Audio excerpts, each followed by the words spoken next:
ಶುರು ಮಾಡುತ್ತೆ. ಆ ಹುಡುಗಿ ತಕ್ಷಣ ಓಡೋಗಿ ಬೇರೆ ಹಣ್ಣನ್ನು ಜೋಪಾನವಾಗಿ ತಂದು ಆ ಹುಡುಗನ ಕೈಗೆ ಕೊಡ್ತಾಳೆ.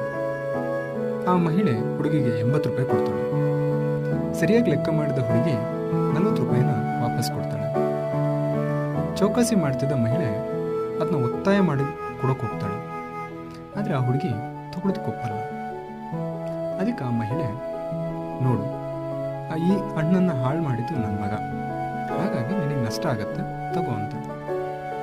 ಅದಕ್ಕೆ ಆ ಹುಡುಗಿ, ಇಲ್ಲಮ್ಮ, ನಷ್ಟ ಮಾಡಿದ್ದು ನನ್ನ ತಮ್ಮ, ಹಾಗಾಗಿ ಅದು ನಷ್ಟ ಅಲ್ಲ ಬಿಡಿ ಅಂತ. ಎಷ್ಟು ಒತ್ತಾಯ ಮಾಡಿದ್ರು ಆ ಹುಡುಗಿ ದುಡ್ಡು ತಗೊಳ್ಳೋದೇ ಇಲ್ಲ.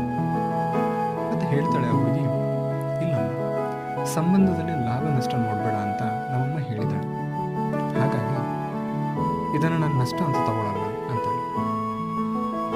ಇದರಿಂದ ತುಂಬ ಭಾವುಕಳಾದ ಆ ಮಹಿಳೆ ಕೇಳ್ತಾಳೆ,